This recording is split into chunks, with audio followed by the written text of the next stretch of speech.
Hey folks, how you doing? Welcome back. It's Charlie. It is July 30th, Tuesday morning, 2019, about 8:35 in the morning. Not too bad. A little bit warm. Actually, it started with a marine layer and it was a little cool in Pasadena.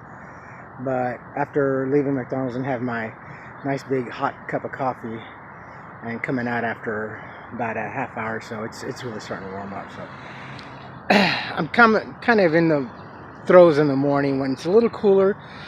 Dare I take my windbreaker and carry it home? I just need to have my hands free when I'm riding my bike. I don't like carrying anything else. So, anyway, our society has really changed. Oh boy, I'd say in the good 4 or 5 years, it's really taken. I don't know how to describe it, whether good or bad. I guess there's a lot of good in it in sense and a lot of bad. But I notice this. I'm very much a people person in the sense that it's a double-edged sword because I didn't always like people, but I liked viewing people and how they interact with each other in society and singular like. So um, we definitely are a divided society. At least here in this country, we are definitely divided. There are the ones that are very proactive in life, are willing to help someone, call for help a bystander, or interfere, interject in something. And then there's the looky-loos, the ones that like to not get involved, be passive, stay on the sidelines, like a couch, like a couch judge.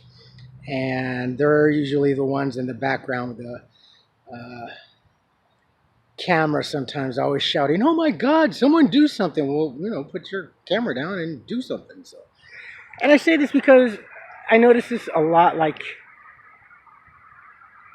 notice this like in eateries, like McDonald's, Burger King, Carl's Jr. stuff. Especially mainly McDonald's. McDonald's has always been definitely America's restaurant. I would more so than Denny's or Norm's or anything like that. I think McDonald's has risen to definitely America's number one eatery as far as breakfast, lunch, and dinner. And with that also goes social interaction. Especially here at this McDonald's, when I get here, I there's this group of Hispanic ladies. They're always there in the morning, and a group of maybe 5 to 6, and not including one or two of the female employees.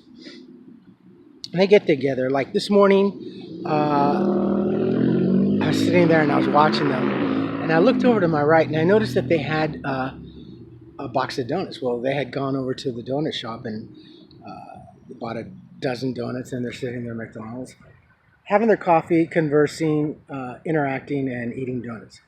And honestly, most establishments, especially like Starbucks, McDonald's, I'm not so sure about Burger King. They're a little bit trifle sometimes, but they're kind of okay as if you bring in your own food. You don't even have to really buy anything per se. So that's kind of nice. It never used to be like that. Once you enter an establishment, you couldn't bring any drink or food from the outside. You have to be there, and you have to make sure that you purchase something in order to stay there and occupy room and time.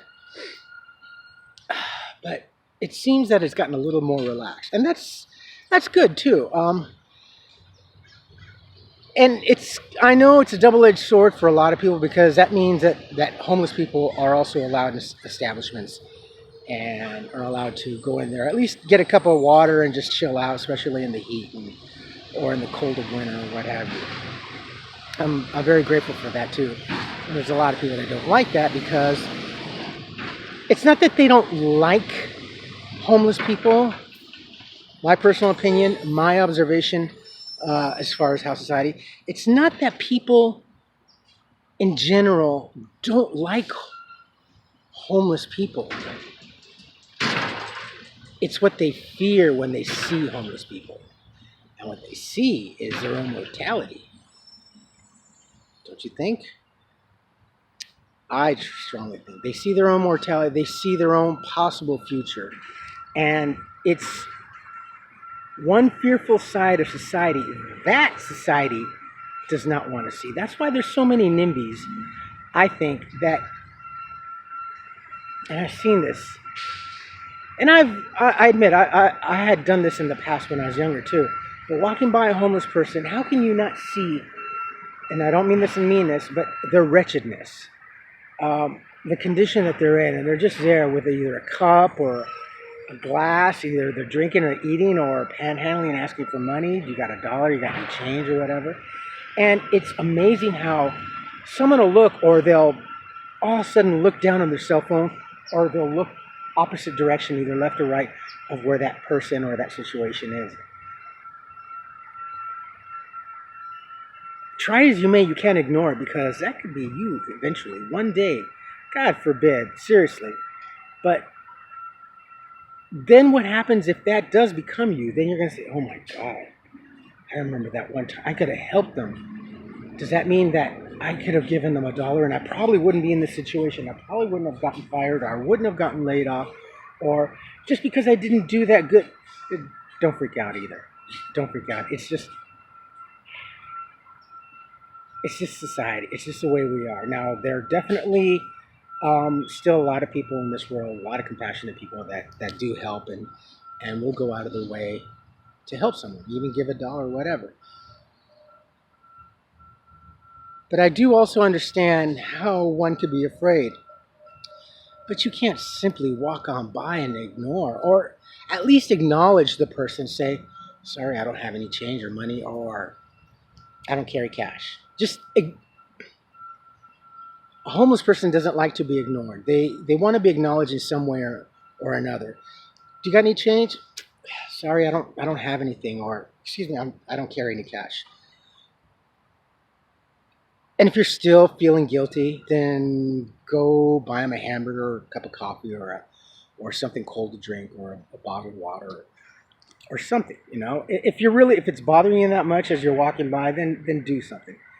But don't just ignore a homeless person in that sense, in that perspective. Acknowledge them at least. That's all we want, is some sort of acknowledgement. Whether you walk on by, if you walk on by, we're going to say,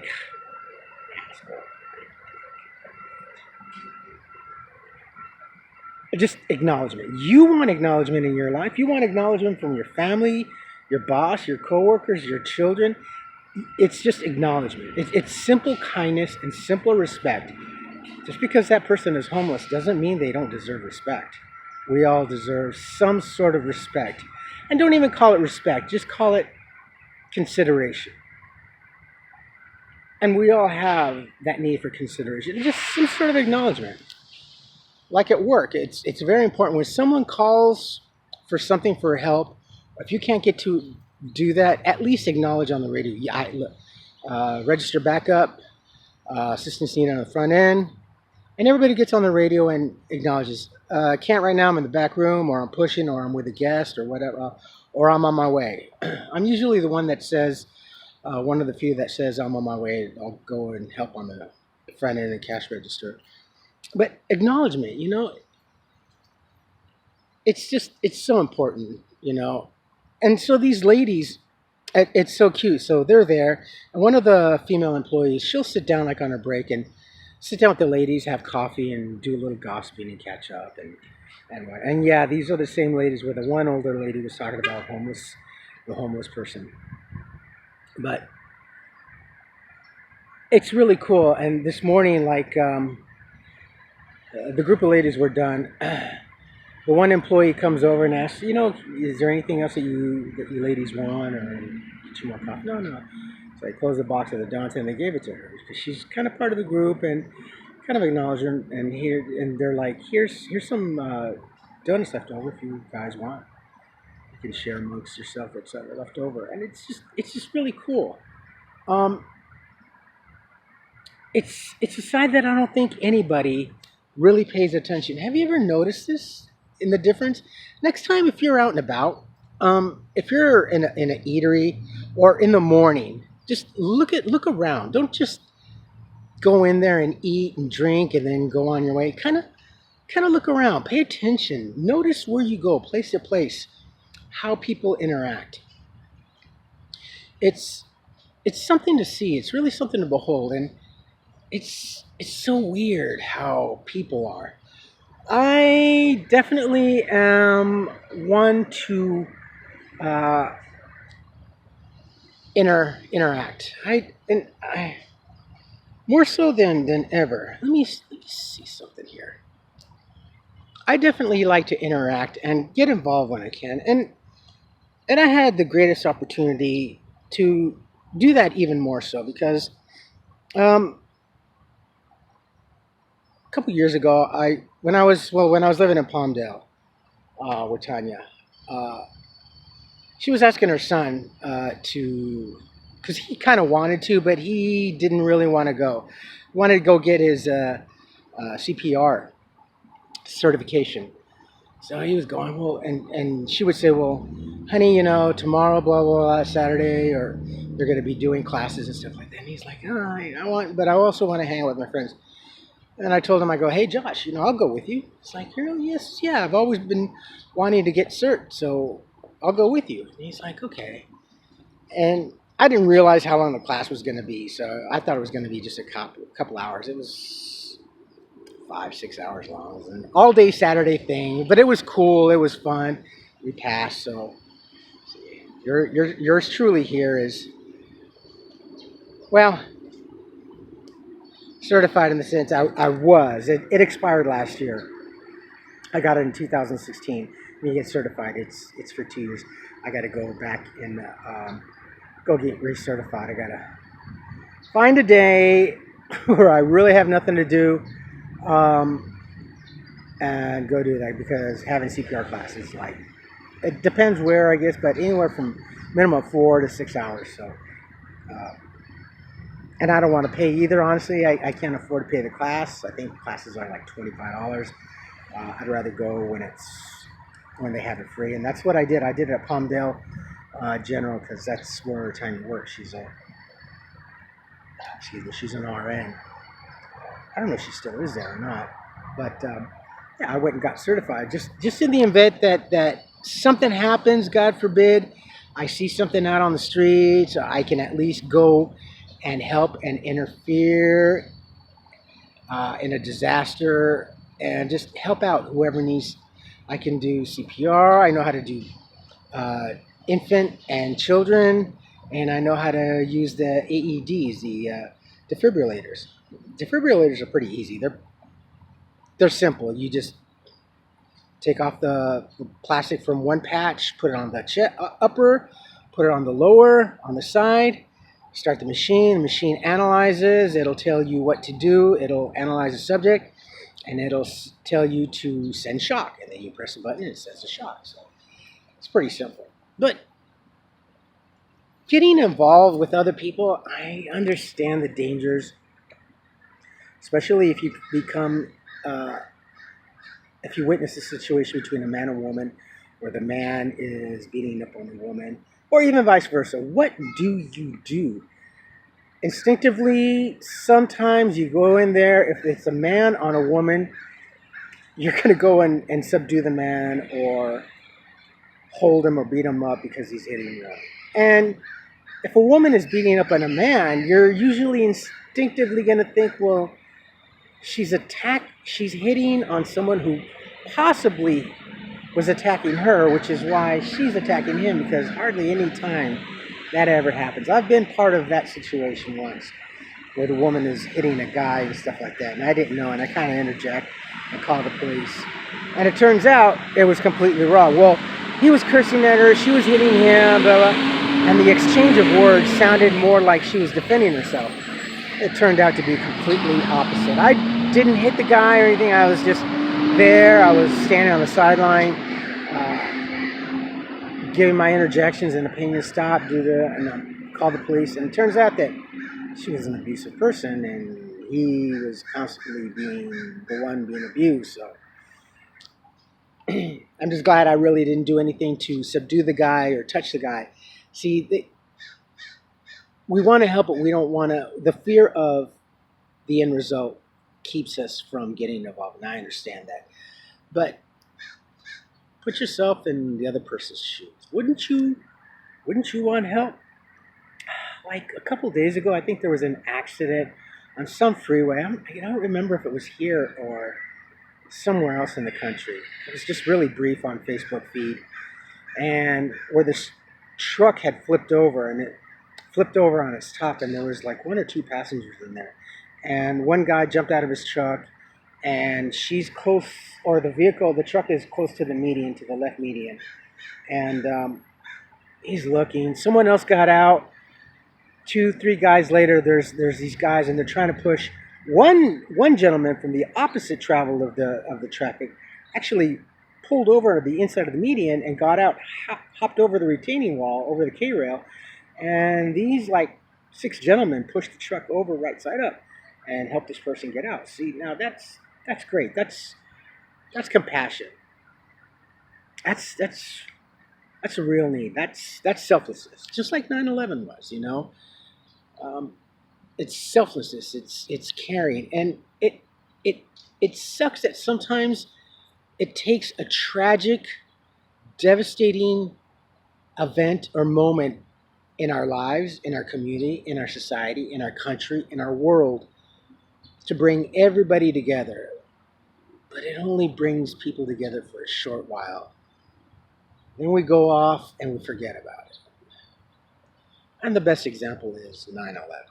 I've never forgotten 9/11 because it affected me on one of the most important days of my life. And it was the morning of my son's first ultrasound. We had an appointment that morning, and the wife is upstairs getting ready. I'm downstairs watching the Weather Channel and CNN, like always, like clockwork. This was in Wisconsin. I turned on, and there's a tower of smoke coming out. I'm like, what the heck?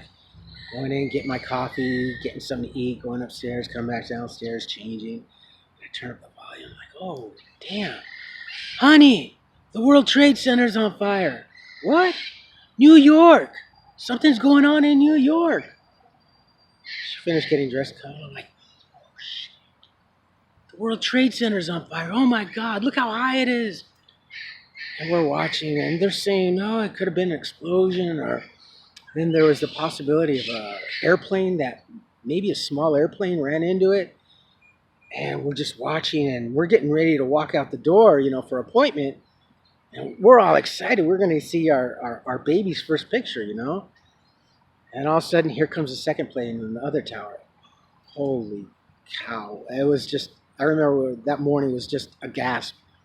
She freaked out, and that's the drive to the hospital, and we're telling all our friends and coworkers at the hospital, oh, the World Trade Center's on fire, a plane ran over, we just saw it. Go on CNN, go on the news, tune in, and yeah, that was the morning everybody was glued to their TVs, you know, and it was just, it was pretty incredible. And then afterwards, seeing the participation of people flying all over the world to New York Center and helping and everything. And that was really great. The Oklahoma City bombing, same thing. I mean, it's incredible. The Northridge earthquake, Frisco. It takes a cataclysmic event to bring people together, and that doesn't really speak much about society. We shouldn't be that way. We should always be willing to lend a hand. But I understand a little bit more. Nowadays, we're so wrapped up in ourselves. We're so wrapped up with politics. Politicians tell us to act and behave like this. And they're showing us how to act and behave because they're the ones that are acting and behaving like that, you know? And it's like, do as I say, not as I do. What I do is just me, and it's right for the country. It's a bunch of rhetoric.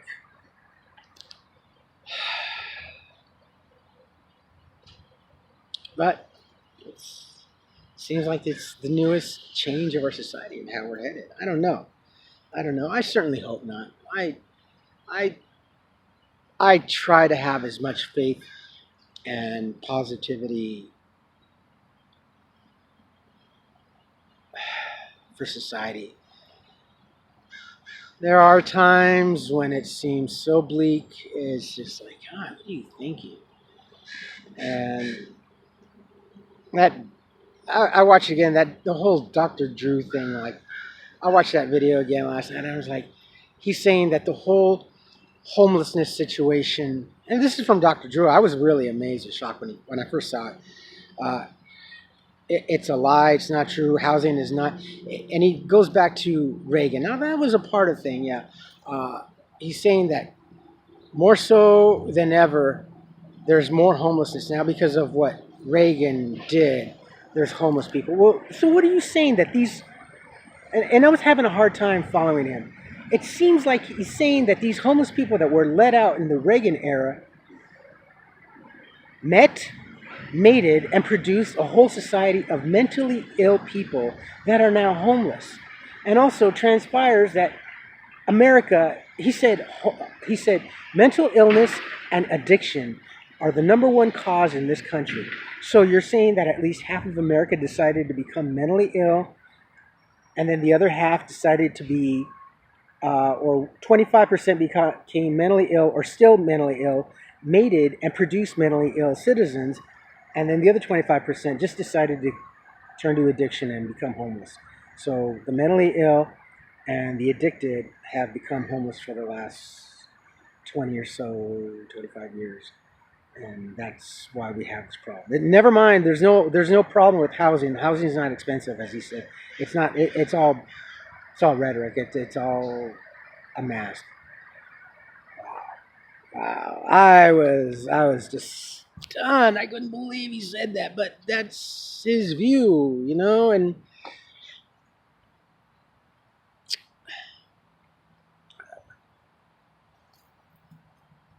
And he's a professional. I used to really like the cat. He had a lot of good advice for young people too. He really focused on young people, young America. But after that, that's I don't know. But that's his opinion and what have you. We all have our opinions. You have your opinions. That's why I always say, leave any comments down below, good or bad, doesn't matter. I'll take it all in. At least if I'm doing something wrong, I will learn. I will acknowledge, and I try to acknowledge and respond to all of your comments. Whether I do or not, I apologize. I can't always, but I do my best. It's my way of acknowledging and making value of your opinion and your comment. Um, I'll hit the like button. If I don't, it's maybe because I don't. If I don't, I'll still hit the like button and I'll say, well, I'll make a comment, but nothing negative, just thanking you for your comment. But that's the way we are nowadays. I don't know. I don't know if I'm making any sense. It's just kind of jazzed up. I'm really tired still from yesterday. I really didn't do too much other than going to Highland Park and South Pass. As I said, it was a blackout date, so I really couldn't do anything. And I haven't checked. I haven't really checked when my next day off. I think I have a Saturday or Sunday off, so I think Sunday. I'm kind of hoping that I do have a day available. Oh no, I don't. I think I don't have another day available until mid-August, so that's okay. Definitely one or two more trips to Universal, and I've gotten my money's worth. I kind of think I've already gotten my money's worth. I've already been there, what, 3 or 4 times, so. But that's about it. I wanted to share that with you. My observation. It's just so strange, I don't. Uh, Other than you being here with me, and I'll take you out and I'll show you. Come to McDonald's with me in the morning. You got to check this out. It's just so, and it's so funny. It's like it's filled with also elderly people in the morning. And I like seeing that. Coffee shops, barber shops, beauty shops has always attracted the the older crowd, the older sect. It's just, I guess, their time to communicate and share ideas, and definitely a lot of politics in life and everything. But it's cool. I like it. I like seeing that. Socializing uh, other than being on the internet. And I've heard these older folks say, "I don't like going on the computer. I can't share with someone on the computer or on my phone." Well, that's another reason why a lot of them also prefer the old flip phones, because the technology's simple. They don't have to. They don't want to be bothered with this FaceTime. They're more of a tactile generation. They want to interact. They want to write letters, buy a greeting card, not send an electronic card or e-card or mail like that. It's so weird. I think that's why I like old people. I really love old people, and I'm going that way myself in that sense. So they just have so much to offer. I don't know. I just had this observation as I'm walking over here to City Hall to do the video. I was thinking about that more and more. I'm like, yeah, I just want to talk about that because it's still in my mind. So anyway, my friends, that's about it. I just wanted to share that with you. I got to get ready to go in there and go to work, and I think I'm off at 6, so I work 10 to 6, so it's almost 9. Go in there and chill out and just relax before it's time for my duty. All right, so I shall leave it there with you, and it is definitely a beautiful, look at this. It's already burned off. It was very gray, and the marine layer was blanketing the sky. So now it's clear. It's starting to warm up. It's pretty humid last night. So, all right, my friends, I shall end it here. You folks take care of yourselves, take care of each other, but always take care of yourselves first. Love one another, trust one another, be kind to each other, help one another. Don't take today for granted or any other day thereafter. Live for the moment, pull down your pants and slide on that ice. It's bright. Gotta hide and behind the trees in the shade. If you like this video, hit the thumbs up. If you like what I'm doing, period, what we're doing, what everybody's doing that are involved here in this channel, not just me, you, hit the subscribe button. Hit the bell notification button. I am going to try to do some more live things, especially for home. I gotta finish getting my live feed at home on my laptop with this new way that YouTube is doing it. I can't go online. I have to do it on my cell phone. So, all right. Leave any comments, good or bad, down below. I will upload this when I get home. I love you all. Have a fantastic Tuesday. And let's keep the tempers down. Not temperature, but even the temperature or hot-headedness. Anybody's hot-headed. Someone says something to you, don't let it get to you. Just whatever. All right, my friends. I love you. Have a great day, and I will talk to you tomorrow. Bye-bye.